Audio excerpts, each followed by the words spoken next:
All right, welcome everyone. We're Semblance of Sanity. I'm Caleb. I'm Jacob. And we're here for Kill a Kill, Episode 3. Okay. So Yes. methinks we're going to get a little bit more episodic stuff with some crazy hijinks and awesomeness.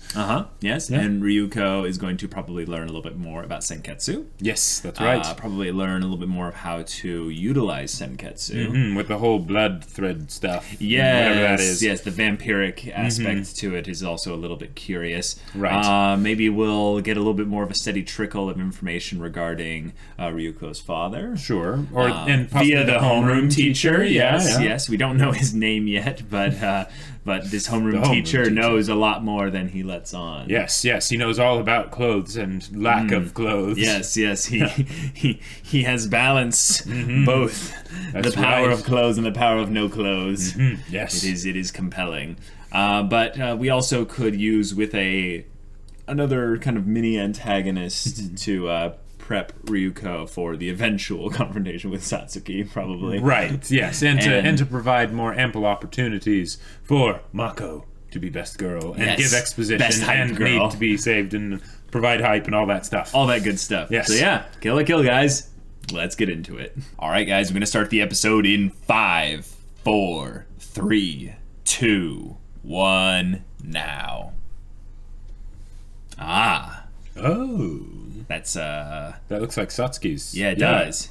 Oh, wait. Okay. This kid Satsuki. Yeah. And that looked like it could have been the parental figure there. No, I think that was just the outfit. Oh, this will be your wedding dress. Oh. Oh. Wait. The school uniform is the wedding dress? I guess so. Okay. Dang. Junketsu. Oh. Dang. I've learned. Whoa. The way of the high heels is only for me. Whoa. This is cool. Characterization for The antagonist. what was her name? Satsuki. Satsuki. Yeah. I was about to call her Sasuke for some weird reason. It's like sacrilege. The threads of fate, they tie right. us together. And it goes straight from the threads and all that stuff to them being connected, and then it shows Ryuko and Satsuki, both at the same time. She got da. How do they even expect us to read these? I know. It's basically you have to watch it every episode, yeah. because each time you catch something new. Well, but it also is a way to basically tell us who's important, because for Satsuki, it's like they actually have it be perfectly still Right. for like several seconds. Exactly. Whereas the other ones are always kind of moving around.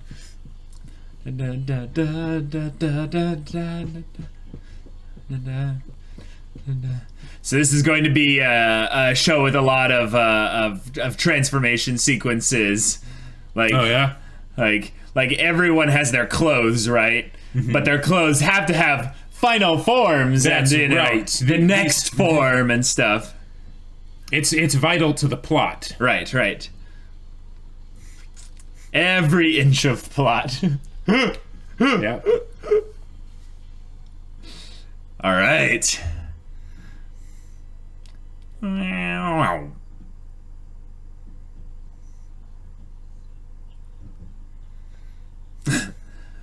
Oh, we sound just so tired. Yeah. Like,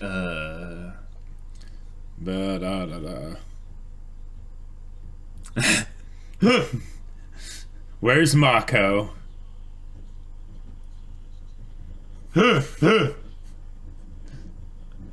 Ryuko's just like, we've gotta talk. Like, stop trying to pretend like you're a. Yep. Oh. Secret tunnels.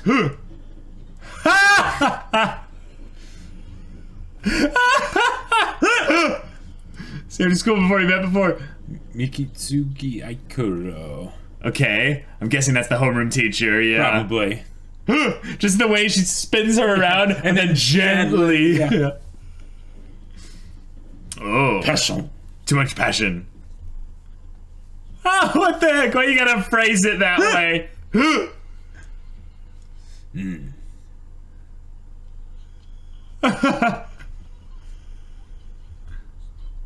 Yeah. Yeah. Yes. A bit of the Hakodate chick. Now his shirt's unbuttoned. Ah!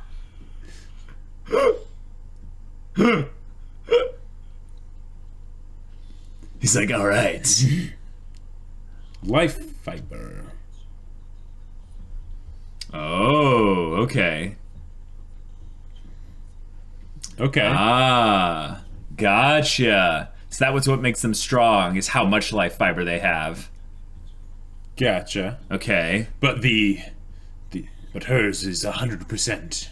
Yeah, that's what That's why she's been imbibing. It's 100%, but it it's not doesn't have very much of it all in total.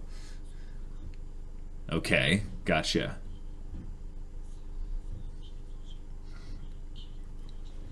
Oh, all right.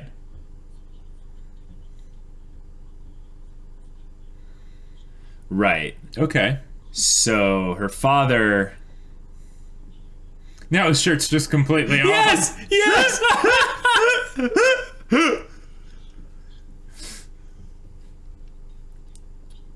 Okay.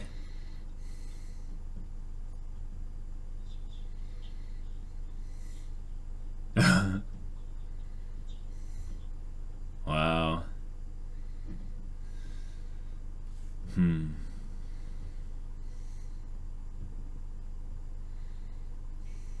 had to hide it in the trash. Mm-hmm.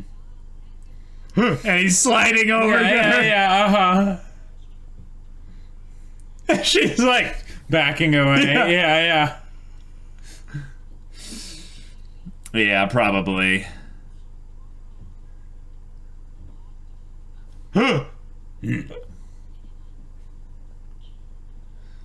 Oh, undercover. The revolution will begin soon. Yes. Yes.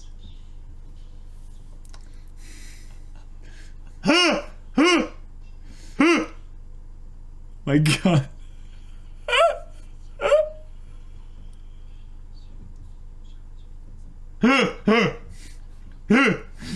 Of course he's joking, but like...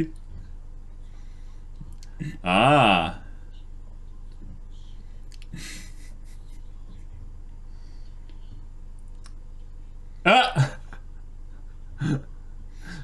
See, he actually made these clothes for your mother. Right. Exactly.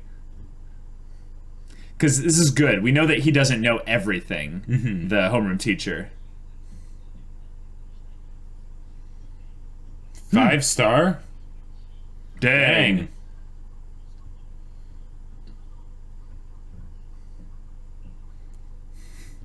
Okay. I love that this is all just, let's make better school uniforms. Right. It's a monster! All of them. It just does nothing. Wow. Holy crap. Okay. We're gonna need Satsuki to come in here and calm this one down. Whoa. Whoa. Dang. Is that like the solar plexus or something? Well, it was like the shatter point for the clothes, you know? Oh, sure.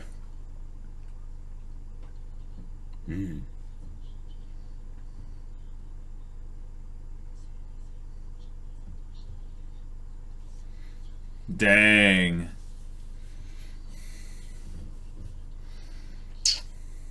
Right. That'd be double this. Whoa. Oh my gosh. I love how all her walking montages. Yes.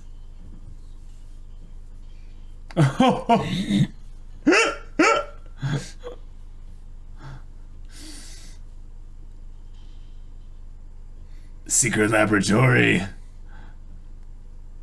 This is where the wedding gown was originally. What she's wearing now, probably. Oh. Oh no. Oh. So she hasn't been wearing a true god robe Gotcha. until this point.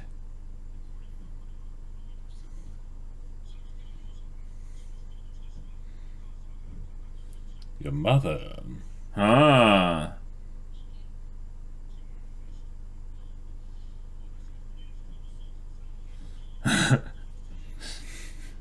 Okay. So her family isn't even here, really. Doesn't seem to be. In some ways, she's kind of alone, like... She's so hot that when she takes off her clothes, no one can even look at her. Exactly. She's shining too bright. Nothing is impossible. Wow.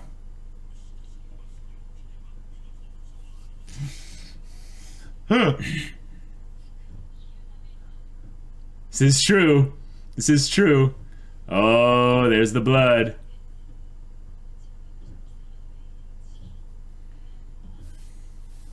Okay. Dun dun dun.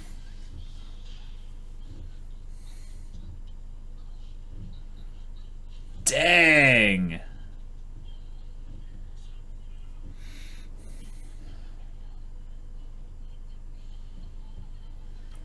Oh!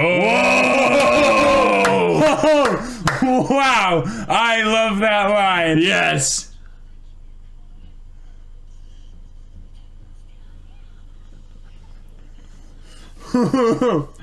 What the heck? Awesome.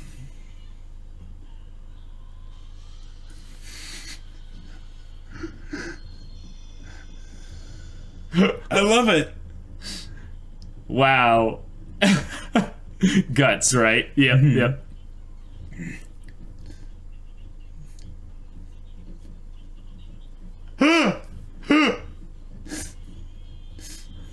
What? What? Were they basically running around to tire themselves out so they could just fall asleep quickly? Yeah. Aw.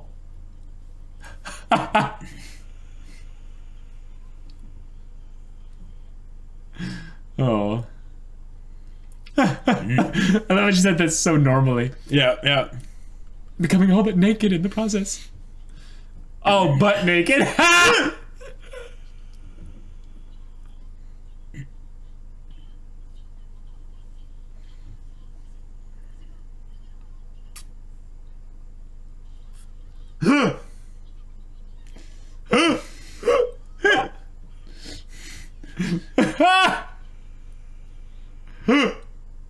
I love Mako and her family. Yeah. It's just amazing.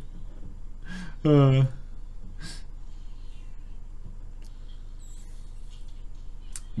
dead, dead.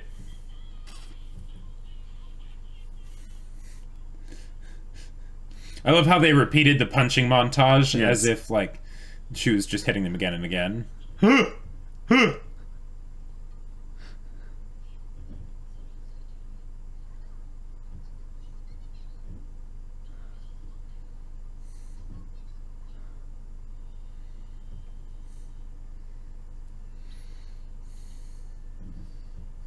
It's hungry.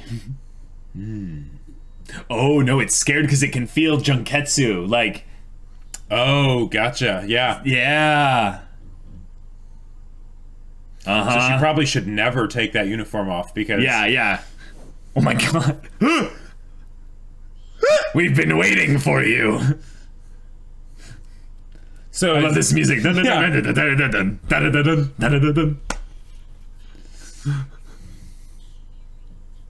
Yes.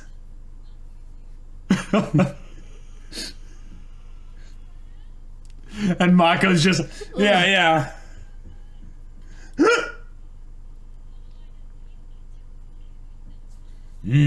Ah, that's true. Well, I'm dressed for the occasion. That's true. Well said, Mako. Ah, that's true.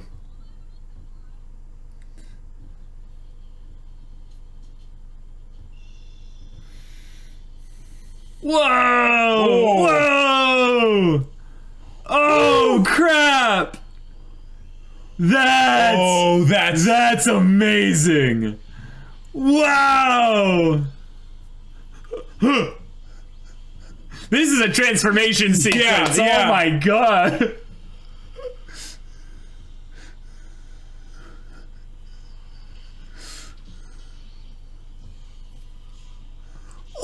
Whoa!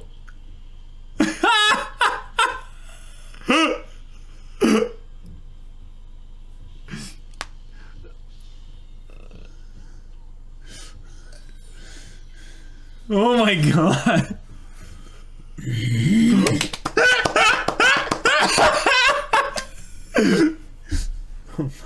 Oh my gosh. Yada yada.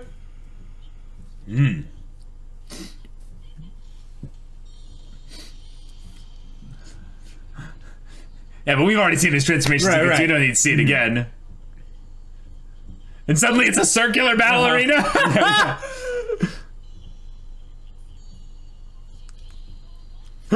How do you hear what he's saying? Who cares? We're gonna fight! I don't know. They don't even do anything. Everything around them just explodes. Yep. Whoa! Jeez!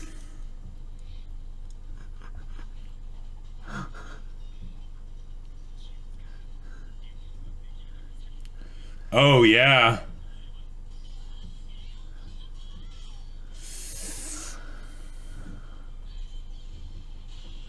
He's not even trying. Yep.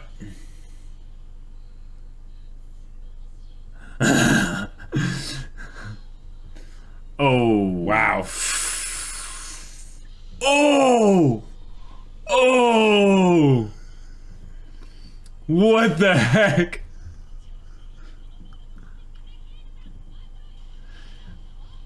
Oh, so... Oh my god, the animation! What the heck? Wow! Jeez! I love how all the desks are just flying one way, then flying the other way. Yeah.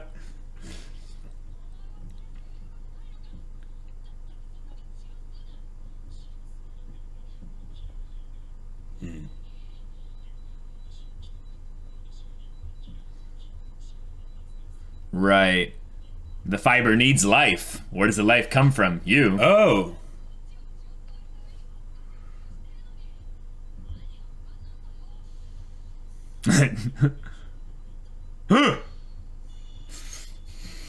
Jeez! This is so epic, and what is Yeah, this, I know. episode 3? Or, Yeah, oh my gosh, like, how? Oh. Oh. Dang. For her own good, so she doesn't actually pass out. Yeah. Mm-hmm. Wow.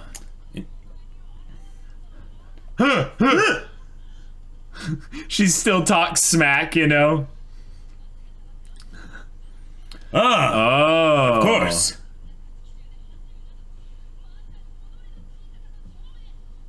Oh, wow.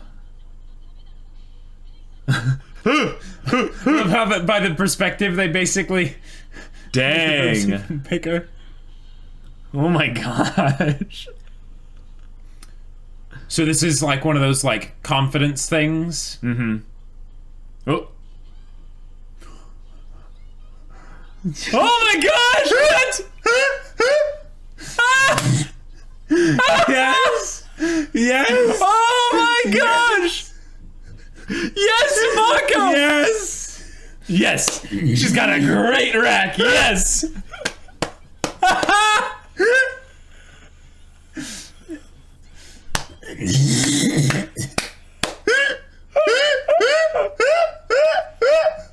Yes. Yes. That was amazing.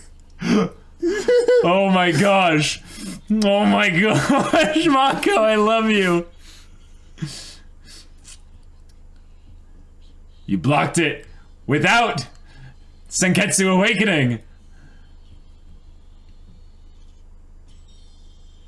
Oh. Okay, okay, right. here it is. And the OST, oh How my long god. will she be able to actually stay in this form? Let's all get naked. Yep, yep.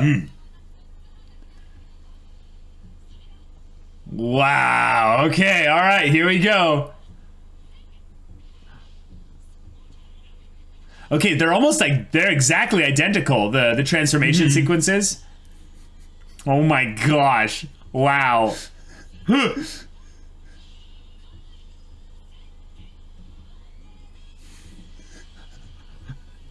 This soundtrack is amazing. It is. Oh! Awesome.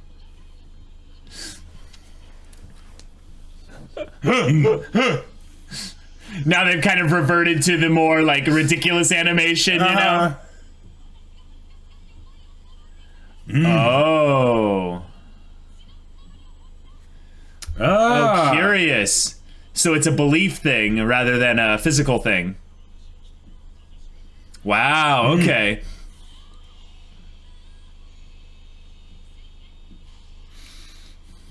What? Awesome.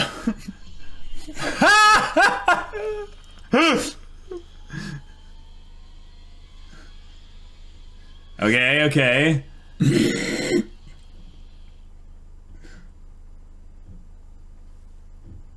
What the heck?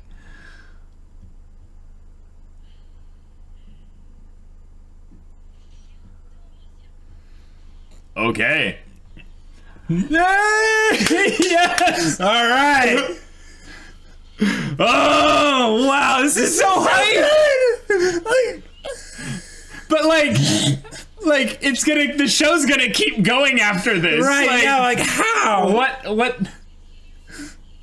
Oh, yeah, okay. No idea.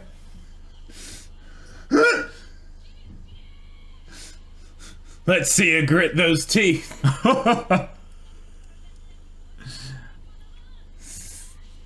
Whoa.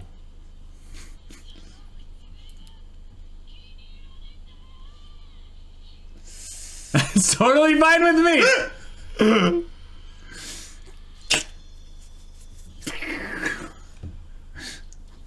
Oh, it imploded.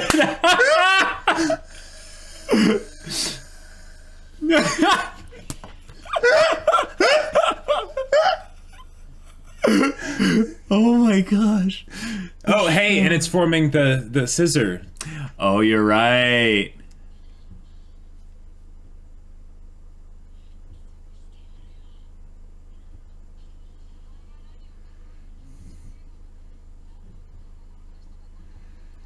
Oh. Who?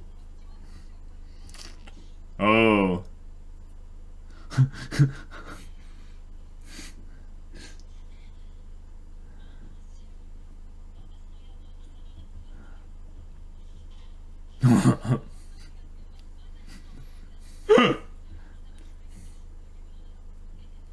Okay. Oh my gosh. Oh, okay. All right. Dang. That's a shot right there. Right, classic. You have to face Sure. all the mini bosses now to have a taste of this again. Right. Yeah. And with Senketsu and Ryuko kind of facing her down like that. Yeah. Yeah, because hasn't she been taking the threads or whatever from them, so that will make her stronger as it goes on. Like, This does feel like the kind of thing where Satsuki does want Ryuko to get stronger. There was a point where, remember, he did the little tap on the eye of Senketsu with the butt of her sword? Yeah. All that had to be was the blade. yeah, And because they hit so lightly, it was basically saying, okay, I don't want to kill her. right. Well, I want her to figure out that it's not about the blood. It's about the belief in yourself to be confident and have no shame, you know? Because what it seems here is that Satsuki is basically wanting to groom her. Right. Because she's like, okay, she has the god robes and all that stuff, and does she have any potential? So, you know, she's sort of like testing her. Right. And then she's basically giving her wedding dress. Yeah. Yeah, good point. And she's looking at the wedding dress. Because it was Satsuki that was Okay, huh. Yeah, I feel like there's a lot of symbolism we're missing and we're somewhat getting, but we don't know the exact kind of reasoning behind it. This is making me wonder whether there's going to actually be a romance between Ryuko and Satsuki, because Satsuki was mentioned to have a wedding dress, right? So the fact that Ryuko is also looking at a wedding dress, they're doing the same metaphor. I wonder if they're trying to make that connection. I think they're... Wow, what an episode! Like you realize, incredible. You realize, basically, Kill la Kill understands the 3-episode rule, and they're like, hold on. So here's the thing. We're going to basically reboot the show after episode 3, so you get the full picture of what this is going to look like in 3 episodes. So episode 3 basically showed us what the end will look like, as a ultimate, just crazy animation, ridiculous physics, explosions, hype, fan service, glorious battle. And if you want to have this again, you better grind out all my cronies here. You better come back to school every day, miss, and give it your all. But is she, are they really even going to be a challenge at this point? The way they could do it is the fact that since everyone's going to be coming after her, they don't have to do it one at a time. That could be how they sort of, basically do something different than the general, yes, you need to fight through all the different, episodic bosses. They could do something where it's no, she's just getting swarmed by, a bunch of people, and, say 2 of the 3-star, Ultimate Uniform people, or whatever. Well, I think the point of this show is not about Ryuko, losing over and over again. It's that she struggles into a victory through which she overcomes an insecurity of hers. Exactly. The victory comes because of and via basically an internal development. Yes, and that's cool because the show is really hype. The show is ridiculously full of hype. But and you can see, in case you were worried about it not being hype enough, then they have Mako. Yes, freaking Mako. We dedicate a bunch of discussion specifically to her, but for now. This show so far has given us 3 episodes that I think have basically painted a picture of what the story will be like, and kind of the structure of the story more so than the actual straight up plot. But when you have this big of a fight happen this early in the show, I was like, wait a minute, what's after this? It's kind of like one of those things of you get worried almost that they won't be able to follow up on something like this. And they addressed it in a good way of saying, okay, now that we've had this happen, we know what's coming, then we're going to basically, scale things back, and it's still going to be hype and it's still going to be amazing, even if it's not going to be exactly this. Because that just would be too much. That wouldn't even be something for a one-course show. That would be something where it's maybe, it would be really tough with a one-course show if you, just took it to, insane, places. But that'd be more like a 6-episode show or something. So, but here's the thing, guys.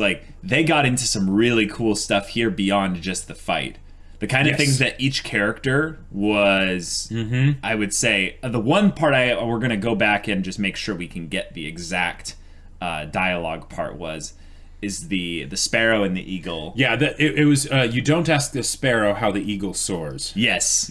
Like that line alone, we could talk for 5-10 minutes straight of just that. Okay, the fact that but let's not go detailed yet. Okay. So with this episode, we have all of the package of the story, also of just the characters going through character. Development and stuff. Sure. To instigate basically a proper fight through which they're revealed, or at least Ryuko reveals her insecurities about a specific thing, overcomes it in some way, and gets her power up, and they fed a bunch of really good exposition throughout the episode, in some cleverly disguised ways and all that, about how the God Robe Zork and the Ultimate Uniforms and how they're different and all that stuff and everything, and the all the stuff that Satsuki was talking about, the Kiryuin clan, the Kiryuin clan, and everything that the homeroom teacher was talking about, about her dad and everything, and that was fantastic. And then of course they end it with a super hype battle, and then telling you this is the formula that the show's going to have. So let's sorry for interrupting previously, but let's go back now to Kiryuin, because she was started at this episode. Yes, Satsuki, and that's And that's incredible. That's amazing. I love it so much because we have a great main character. We have a great main character's sidekick hype person, right? But they have this antagonist that they're setting up here, and they are giving this antagonist like Zuko levels of focus. Oh yes. I'm just saying because because I like when she was storming into the place and being like, I'm gonna take the God robe and all that stuff. Oh man, I was totally rooting for her. Oh yeah, yes, do it. This is awesome. Yeah, and the housekeeper or whatever that was the steward of the clan. Yes, and he's like, no, you can't do this. It's like, do you even know who you're talking to? You know, right. There was this feeling of, in some ways, this is an alternate look at someone who's in the position of power is also a lot like Ryuko, because as far as I could tell, they were making the point that she's alone at this. She has no family at this big clan household estate. They mentioned her father and mother, which is great. Being like not here. Right, but yeah, it's the fact that they talked about them and it's just like, oh no, she's just the only one, doing all this stuff and she's the lady of the house and all that.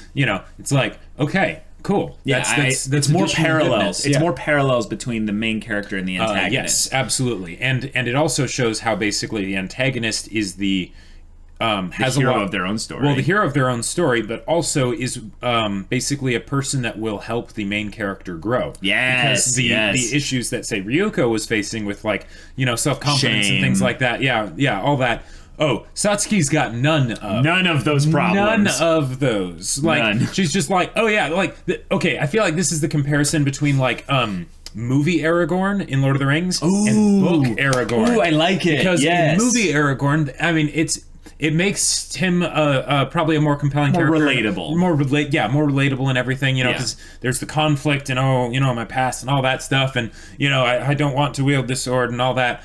But book Aragorn, for those of you who have read the books, basically as soon as the notion is brought up that we're going to be going into Mordor and destroying the ring, he's like, cool, Elrond, get me my sword, get it all forged because I'm the heir of the king. Yeah, because I'm the king, I'm the heir to the throne of Gondor, and I'm going to see this through because I'm a badass and I'm awesome. Yeah. Let's go.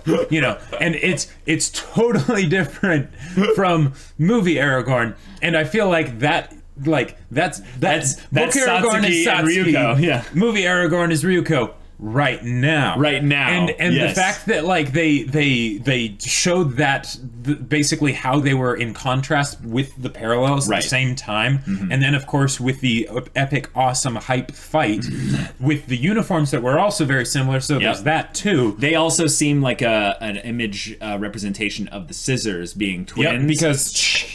But also the uniforms themselves, the god robes, and one's red and one's blue. Generally, Junketsu, Senketsu. Yeah. It's basically player 1, player 2. Red and blue. Yep. No, blue versus red. No one says red versus blue. Yes. It sounds silly that way, but yeah. So that was all fantastic and amazing, and there was also the bit of calling it a wedding dress specifically. Yeah. Calling it a wedding dress, and then in the ending having Ryuko looking at a wedding dress that's on the other side of a pane of glass, on the inside a shop, she's standing on the outside. Something that she can't have. Right, something that she can't have, which is cool. Or maybe she doesn't want it. It could she's be like, that. I think it's both. It's at least something that she doesn't have. It's something that she doesn't have. Yeah. And yet it kind of, I want to draw the connection to how all the regular girls are in the ending and how she kind of looks like at them and like, that's not me. Sure, and, she's always in the outside of that whole clique group thing. And it's that Arya Stark line. That's not me. Yeah. Right. And I think that was even a line in the ED. Yeah. So. Oh, in the ED? Yeah, I believe so. Gotcha. I'm not sure. It was either the OP or the ED. Yeah. We can go back and check eventually.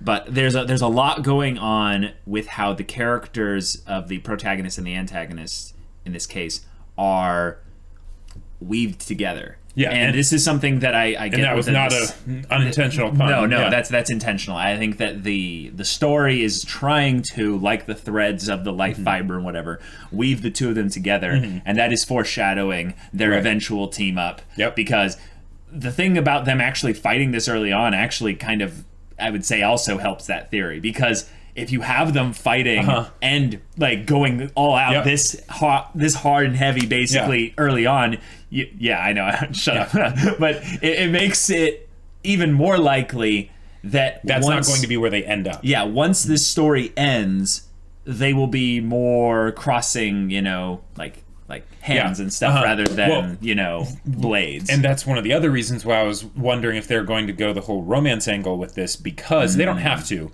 But the fact that they had the wedding dresses and all that stuff, and the thing with Ryuko looking at it, I feel like if it was something where she didn't want it, I mean, it could totally be that, sort of just the dissonance of like, oh yeah, that's totally not me. But right. But that could be something that they do, and the whole crossing of the blades and just saying, it just looks like that could be it, because there's a lot there, and there's a lot that I feel like we're close to figuring out, but we need more data. Yeah. Okay, Satsuki is a badass. Yes. I gotta say though, just this episode alone, I now like her as much, maybe even more so than Ryuko. Yeah, probably too. Like the way that she carried herself and spoke in this episode was chilling. Oh yeah, this was Satsuki's episode to to almost a point of like, whoa, wait, because when you have kind of a plucky, fight the power. A protagonist calling everyone bastard and just, and you take the focus off of them, take the primary focus off of them so quickly. What you're almost basically saying is that this person is unaware, Ryuko is unaware that this is actually a duo protagonist story. And you need to clue in, and basically all the story, all the stuff that they've got going, all these things about god robes and life fibers and senketsu and blood and all this is basically things that are forcing her to realize who she is. It's an identity story, basically. But in some ways, I think it's also a point to showcase not just who Satsuki is as a person, but who Satsuki is to her, like how they are woven together and connected. Yeah. So I like the romance angle, but I actually like more the just girl power, the girl power thing, or like the we are so similar that we might as well be not like the same person, but like two sides of the same coin. Right. It's the idea that in a sense... It's a classic rivals thing, Yes, but I feel like it's also... So, okay, I'm going to draw some connections from the scissors, the threads, and the blood. Okay. So, one of the ideas whenever you have... The reason I feel like that people end up going to the conclusion of, I wonder if there's going to be a romantic subplot between characters, is because they basically see a potential very, very strong connection between those characters. Yep. And so that if there were to be romance, it could end up working in being believable and all that stuff. But that does not mean that is something that needs to happen. Right. So, I feel like this is basically saying that with friendships, for instance, you know how there's those friends that are basically like family, right? Or the idea that family is not just blood, right? So that's clashing what this is. Blood, threads woven together, all that stuff. Now with threads and with scissors, with threads, individual things that are weak by themselves, but then end up getting woven together with others to make something stronger. They can't be cut. Right, yeah. And they do that specifically in the opening with the threads and then going into a cord, not just a fabric. Right. Because a fabric is like, okay, it turns it into something else. But turning it into a cord, that's something where... a lot of threads. It's just a lot of threads where it's not the idea of it being something different, it's just stronger, right? It's better because of the fact that it's with these other things. Yep. So... there's that, and then there's also, okay, I was thinking about the shape of like scissors, right? You got the handles, you got the meeting point, and then you've got the actual blades, right? Right. I feel like that's kind of a metaphor for this, or a representation of their journey, because they start out far apart from each other, separate, clashing. Clashing. They come forward, their paths intersect. But that could also be something for when, if when they end up becoming friends, whatever, etc. They'll click. They'll be connected, and then after that point, they are now razor sharp, and together they can cut through anything. Yeah.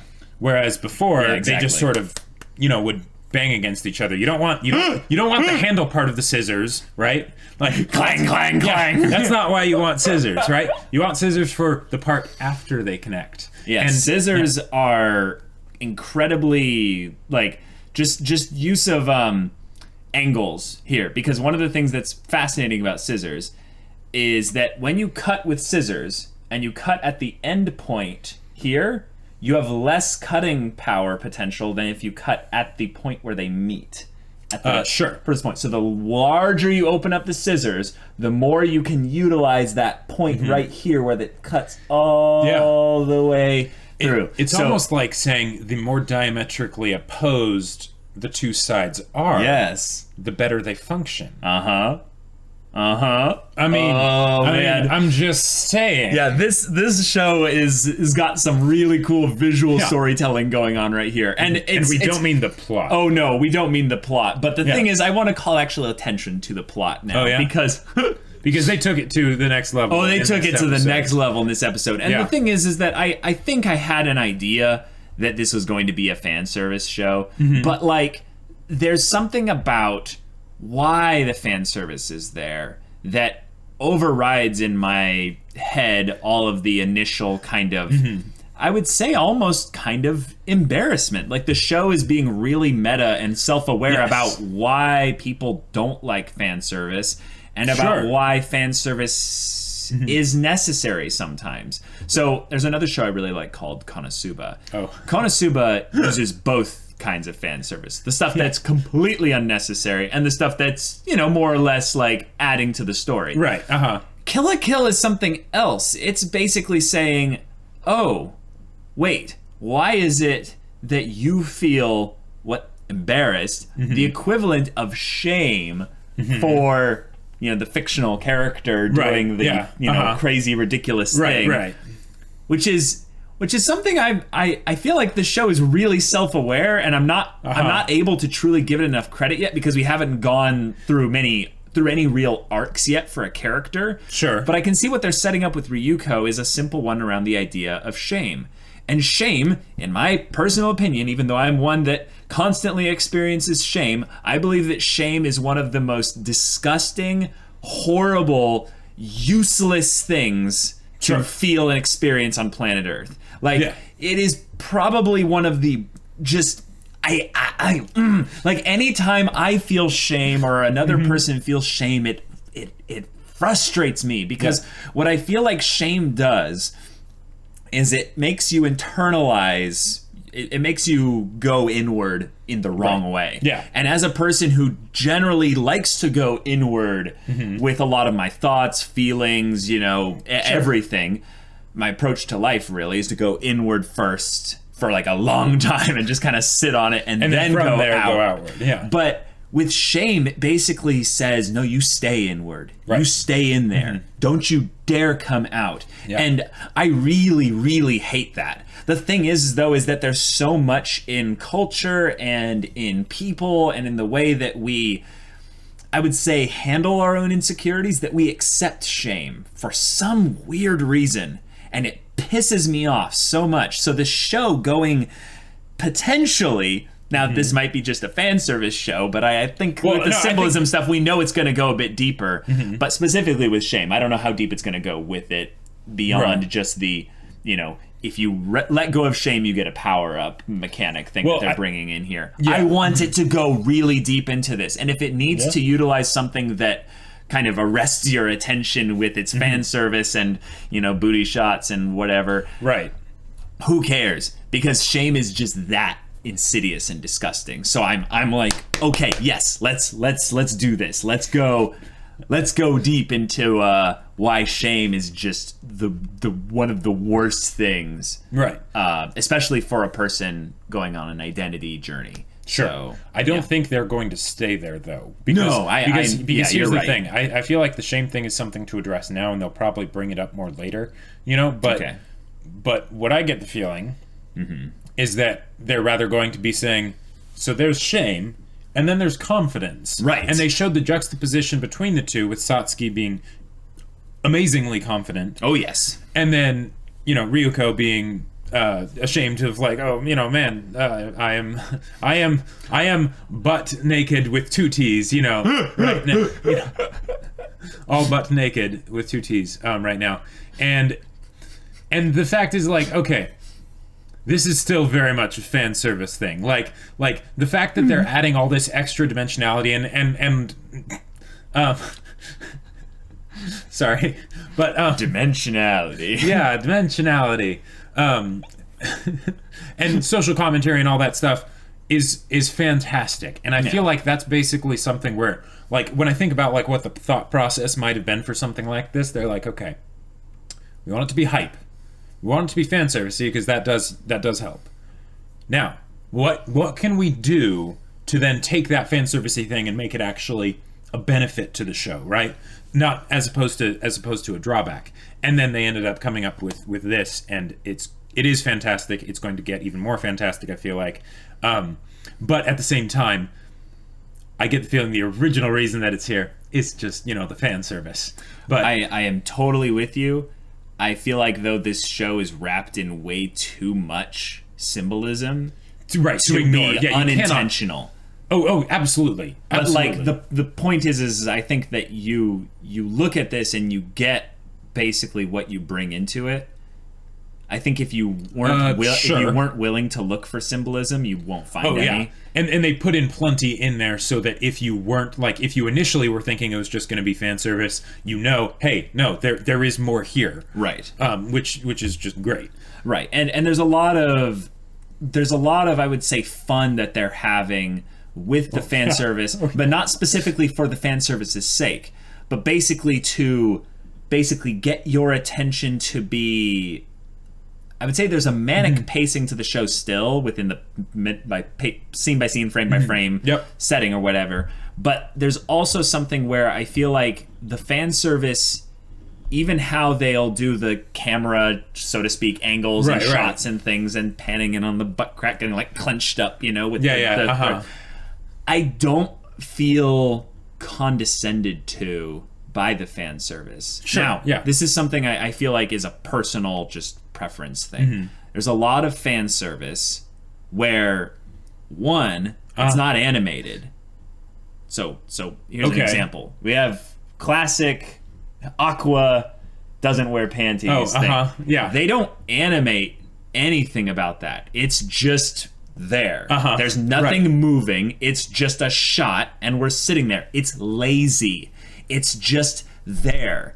It's there because it's cheap and it's effective. The thing with these transformation sequences and their ridiculous fan service in them is that someone had to make that. Yeah, someone they had put a lot of effort. Put a lot of effort into it. Yeah. And then they added in all the other stuff with it to mask it enough to where it's maybe not, completely over the line of certain areas of fan service, to draw your attention not just to the fan service, but to how it ties into what the story and the characters are going through right now. Sure. So I feel in some ways like this inspires me in some ways to look closer at the fan service. Okay. In the other areas of fan service, I feel more shame, actually, because I'm like, I get it. Her ass is right there. Yeah, well, and I think... Okay, are we done yet? This is annoying. Exactly, and I feel like that's actually almost something that they're not just being meta about with fan service with their audience, but they're being meta with fan service with other shows. And they're basically saying, you other shows, by having fan service, but kind of being ashamed of it, or having it be something that should basically by projecting what you think about the fan service, that ends up being what is received in the fan service, ends up being a big detractor, as opposed to just being something that you could sort of just slip in there and have people just have it not bother people that don't like it, and then the people that are there for the fan service can enjoy it. But this is a big but. Anyways, but yeah, just the fact that they did all that and made it work, even though at the same time you're like, okay, but this is a really fan servicey show. Oh, it is. That's just awesome. And then I still feel like, though, with what you just said, I am one of those guys in the crowd clapping for Satsuki. Just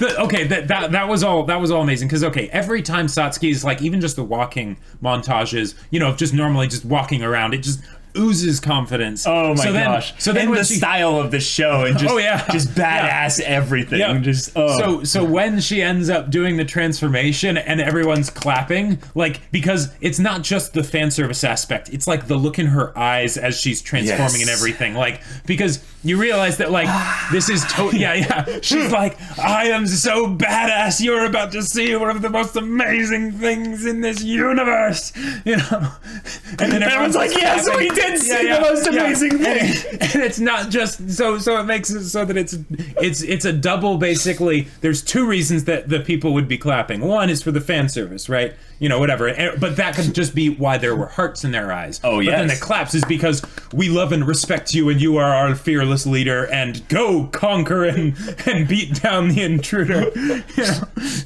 I mean, it is a little bit interesting to say, but like, I don't see how a revolution's gonna beat like the charisma and just the presence that this woman carries. Yeah, it's like you understand why the school exists and why all the other people follow her so loyally. Right. It's like it's a little bit creepy actually in some ways because you're like, I want to join that school.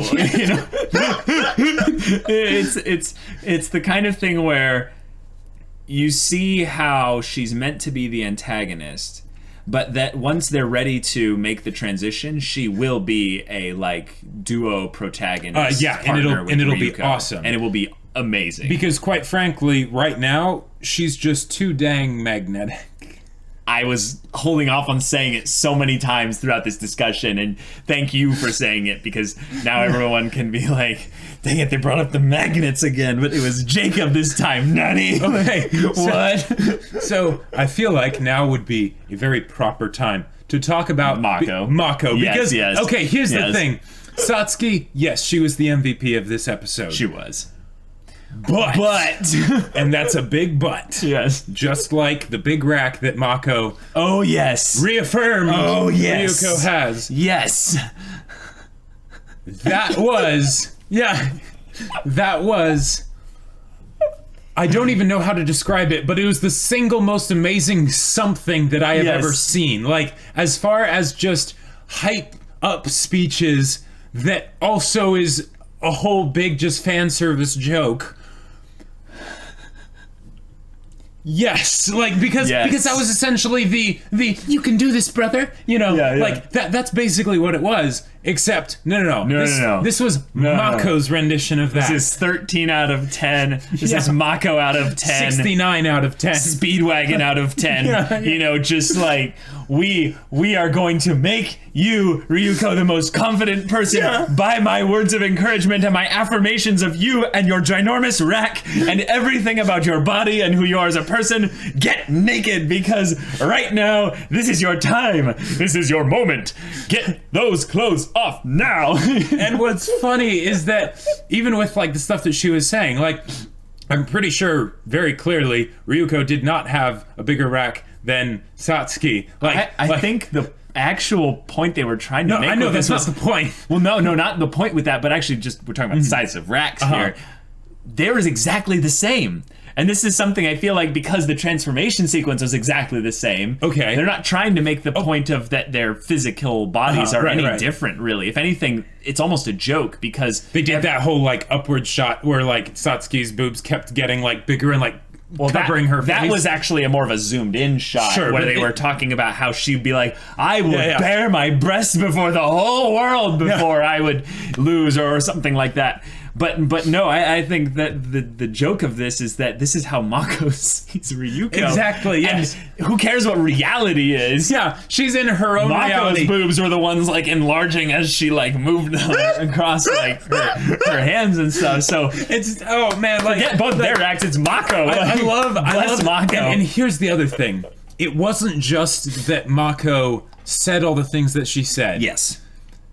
Because you could have something like this that is a great moment, and usually it happens by someone from the sidelines. But here, Mako, she jumps right in front of Satsuki. She has nothing to defend herself. We've seen how this would go if she actually got involved. And she said earlier in the episode, too, like, oh, yes, those who run away can live to fight another dam. Like, her Joe song came out. But she's like, I can't hold in my inner speedwagon. I have to just, let's go. And she's just, stop. Yeah, there was almost like amazing. You're amazing.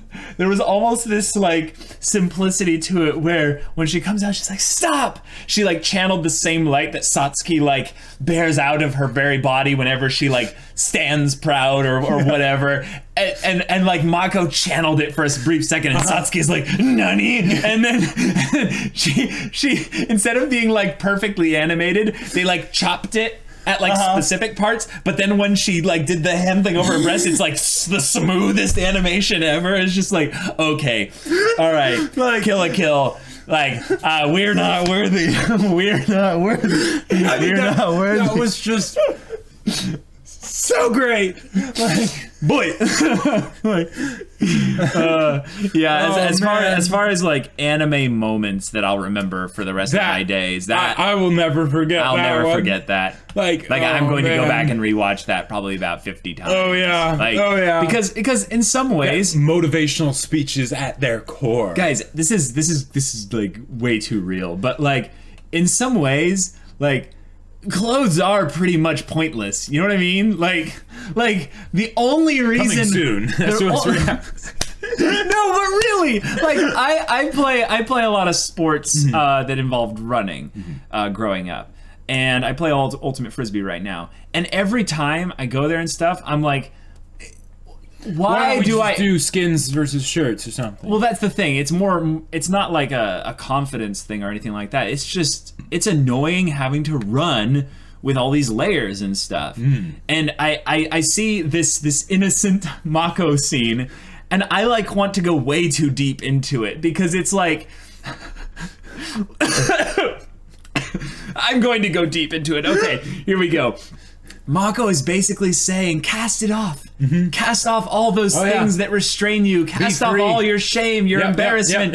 Be free. Just let your boobs swing wide and long to the side, the left and the right, and up and down. And it's just like, who cares about what anyone else thinks? Who cares about what all this other stuff is? And I feel like Mako is basically encapsulating the ridiculousness of the message of Kill la Kill. Right. In this most wholesome, like, endearing scene where she's not really thinking about what she's saying exactly. She's just blurting out her love and appreciation for this person she just met 2 days ago and being like, you have to be you. And it's almost like, in some ways, the creator was realizing Ryuko's personality is a bit edgy and a bit kind of, you know? And we need a character that can basically be just the voice cast of all that aside. Right, the voice of antithesis to what she is, right, just to encourage her along her character development arc thing. And we have to have them be so like vocal and over the top with this that it breaks through anything Ryuko has as defenses over and over and over and over again until Ryuko gets it. Right. And then Mako's just like, oh my god, it's happening! And can't you see it? Oh, yeah. And what I love about this, it's amazing. What I love about this so much is that we all have that friend, right? Wait, we do? Well, no. Not that friend that is Mako. No one's blessed to have a friend like Mako. Okay. We all have that person in our lives where if we saw them having a crisis like Ryuko was having, or at least that Mako saw Ryuko as having, we would want to just step in and be like, no, you are awesome. You are an awesome person, and you get back up, wipe that frown off your face, turn it into a smile, like you are incredible. Don't let anyone ever tell you otherwise. Yeah, grit those teeth because you are amazing. Yes. And the fact that they basically took that, dialed it up to, they just took the knob, dialed it up to 11, and just sort of broke it off. Right. They tipped that 8 and they swapped it down to the side so hard. Oh man, like I hope this isn't some like okay, I don't see how it really could, but maybe, I don't know. But given that this is a 2-cour show, yes, I could almost see Mako's shtick potentially becoming repetitive after a while, but with how sincerely and passionately it's delivered like it was this episode. If they keep doing anything like this, and there won't be the opportunities, of course, because Ryuko won't be having the same sort of issues and things like that.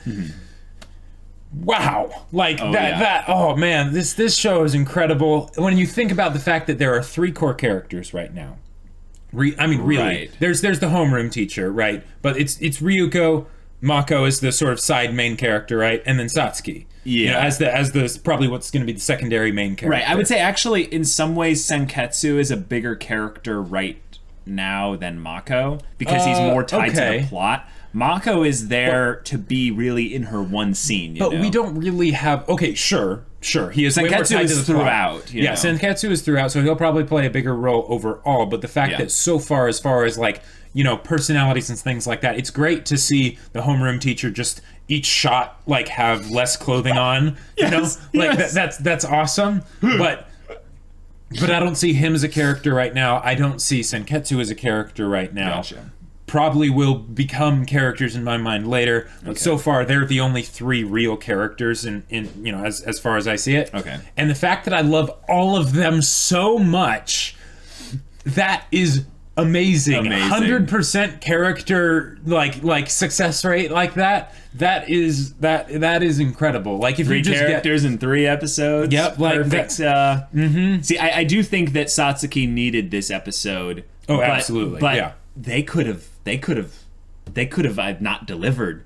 Like they could have had Satsuki become like, oh, okay, that's good. Satsuki's a fine 7 out of 10 character, right? Because you know, decent. But it's like no, we got something so much more. And I gotta say the scenes in which we see Ryuko calm, you know, a little bit. I would say just kind of relaxed at home and stuff. Yeah. With Mako's family and stuff. When they're not trying to peep on her. Yeah. But that's something that I feel like the show is trying to say Ryuko will at some point have the opportunity for that in a permanent state. Yeah, because that right is now, important. Yeah. Right now we keep getting reminded, and I think it's good that the story is doing this because it's a bit crazy, so it can be easy to get lost in certain things. Just the hype of everything. In that she is trying to find the murderer of her father. That's rough. That's a traumatic. That's a traumatic life event. No mother, you know, so it's her all alone. She eats lemons and fights off random bullies and perverts and stuff on the streets and stuff. But she doesn't really have any goals beyond that. Right. And I think that Satsuki is that aspect of Ryuko's basically development, is that Satsuki has ambitions and big goals and like life things that she will accomplish because by the power of her breasts and her confidence, like nothing will stop her, you know? Now the thing is that Ryuko said in this episode that she will tear down every single one of Satsuki's accomplishments and ambitions and dreams and all that. What you then see there is the perfect opposites again. Satsuki, however, when she was basically chiding Ryuko for saying you have no goals or dreams or ambitions or what have you, who do you think you are coming up against me? Ryuko was essentially given a goal that is an opposite and antagonistic towards Satsuki's goal, and Satsuki was proud of her. Yeah, like every time they did that thing where like the heel came down and there was that you know, like that, it's just like, okay, that was cool, you know, but also it helps because since it's something that's basically being done by Satsuki, it can kind of give some insight into her character. Sure. You know, so the fact that basically she's kind of what it seems to be, since it seems like she's grooming Ryuko, is that she's basically wanting to test her and see, do you have anything that you want to actually achieve? Yes. And 2, will you actually put in the effort, the work, the sacrifice, the blood, yes, in order to make it happen? Yeah. And so it's like, oh, okay, you actually have something that you're wanting to work for. Cool. I'll put that to the test right now. I'm not going to make it easy for you and say you just have to fight me right now. I'm going to make it so you have to beat literally everyone in this school in order to, you know, get the privilege of fighting me again. Right. And that Satsuki's whole deal, all the stuff that we saw this episode, that could have been really bad. It could have been forgettable and bland and all that stuff because those kinds of characters do exist. Too. Yeah, tropey, whatever. But, well, just like her clothes, she owned it so much that I could not be bothered to care if it is something that is particularly, like, complex or original. Right? There's enough depth and it's held to strongly enough that that's all I need for right now. Yep. As far as for episode 3, I'm interested in this character. I want to see where they go. You know, since we've already been sort of promised, you know, some sort of character arc, you know, with the two of them. Yes. Another thing is that her goals, ambitions, and all that aren't stopping Ryuko. They're independent of that. Yes. They are their own thing. She is their own story. Yes, she is building her own story in the background and couldn't really care less about devoting energy right now to stopping her, other than basically reminding her of where the power lies at this moment. Is the classic thing of the villain coming in and stomping the hero, but you know, having a good fight. So it was a little bit more balanced than that.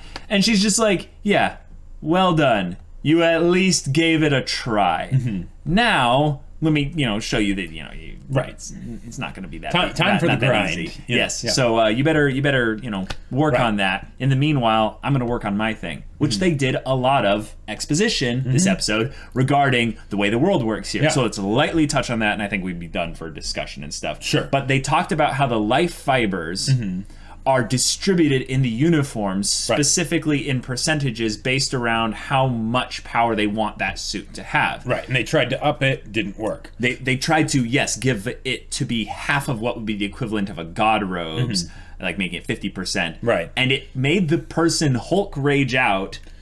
Yeah. Now, I think this was expressed, but a 3-star beat a 5-star that was raging out.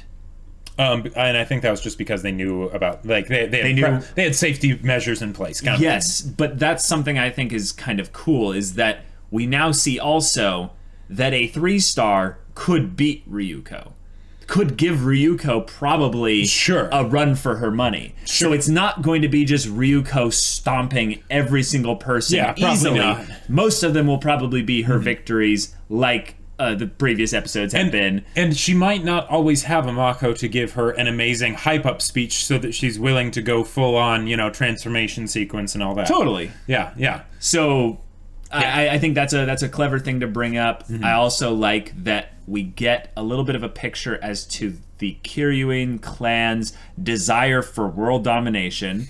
By conquering all the other schools. Yep. It's like, okay. All right, that's their goal. There's a grassroots revolution bit that the father was a part of because he was in some ways either like I would say kind of a Grisha Jaeger in this story. I thought you were talking about Mako's father. I was like, did I say No, you just said her father was a part of it, I think. Yeah. So I was just like, wait, what? No, but Matoi, he probably stole, you know, this god robe, or had some kind of a falling out, or maybe he was a scientist or something that ran away.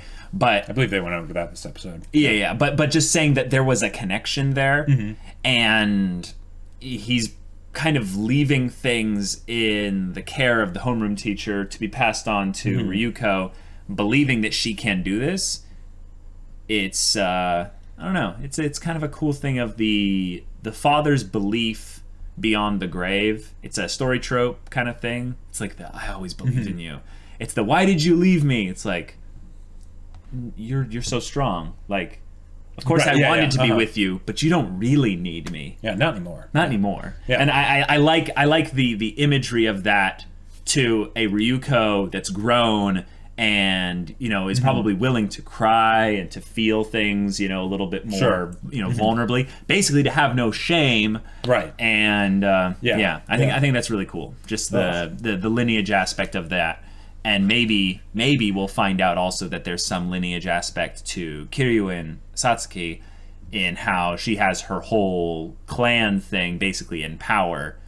You know, it's a family hierarchy potential thing. Right. It also is a thing of us wondering what is the power structure above Satsuki, and it's probably her parents. Yeah, it's probably her parents. Yeah. And it's okay, and this is how they could do it. All right.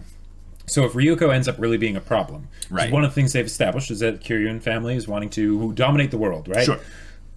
If that being the case, the parents probably don't have time to deal with just the one school. Yeah. So they're like, yeah, Satsuki, she's Satsuki, she can handle this school. It's fine. Yes. You know, so they leave everything to her. But then if Ryuko ends up actually being a problem, and let's say Satsuki is wanting to groom her and stuff to help out, but then Ryuko doesn't want to help out, right? Right. You know, and maybe Satsuki doesn't have the answers she has, right?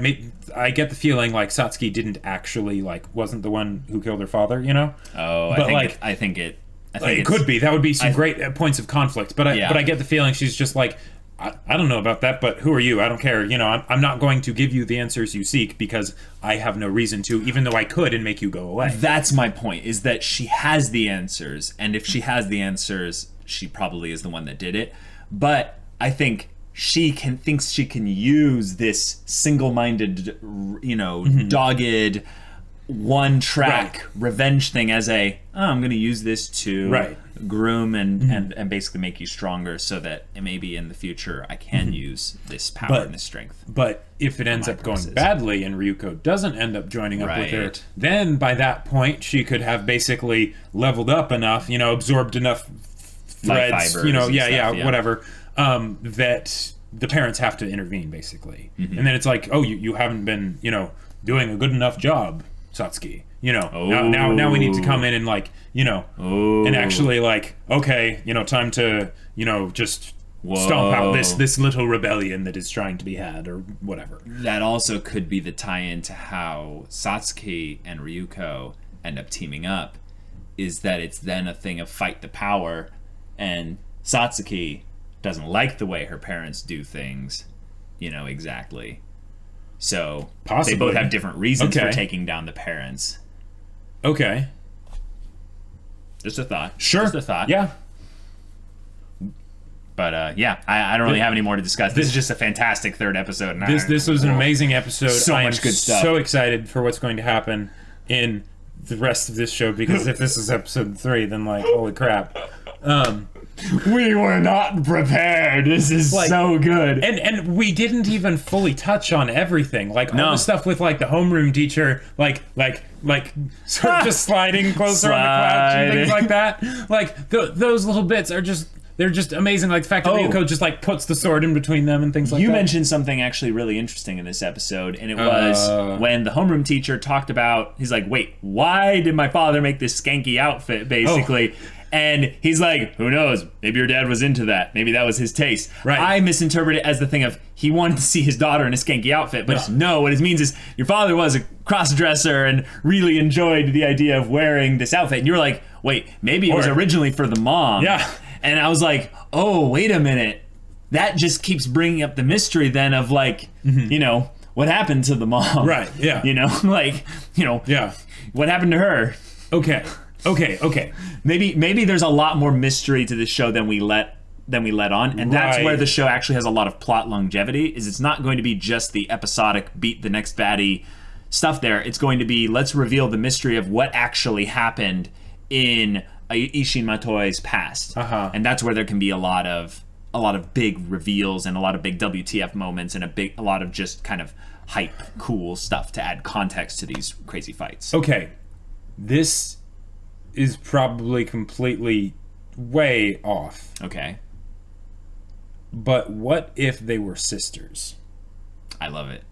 I've always been thinking just the way that Satsuki and Ryuko are set up, that they're meant to be rivals. Hair, they sound alike. Guys, straight up, they're voice actors or voice actresses. They sound similar. Well, and here's that can't be just a thing. I mean, it could be. Here's the other thing too. The color schemes, right? Oh yeah. It gives the player 1, player 2 kind of vibe. two halves of the whole of the scissors. Exactly, right. And here's the thing. Yep. We have heard nothing about Ryuko's mother. Now, they don't have to, because this is an anime, and we know that the moms with the side ponytails, like, as soon as the kid is born, practically, they just take her out back and shotgun. Yeah. You know, but... It's so sad how true that is. We saw Satsuki talking to her father. Now, okay, we did see Ryuko's... Yeah, she was talking to her father as a little kid, but but we've seen Ryuko's father. That's right, and he was an old, like, more like mad scientist looking guy. Yeah, because what I was older. Yeah, because what I was thinking is, what if there was something where basically they didn't show much detail of Satsuki's father because it actually was Ryuko's father, but then I was like, no, they did actually show that little bit of Ryuko's father, so it's not that, but that would have been cool. But I love the idea that they have some familial connection. They don't need to have it, though. They don't, because again, it's more than blood. Right. You know. Yeah. So, all right, guys, it's a fantastic episode. Thank you so much for watching this end of the discussion. If you made it this far, thank you so much. This is amazing. We love this show so much. So good. Guys, if you want to watch the next episode's reaction, though, right now, go check out the link in the description below for our Patreon. Yes. You can get on early access there. Any level of support gets you access to our Discord, where you can chat with us about stories, whatever. Non-spoilery stuff, of course. Right. But yeah, if any of that interests you, we'll see you there. But until then, we're Semblance of Sanity. I'm Caleb. I'm Jacob. And we'll see you all next time.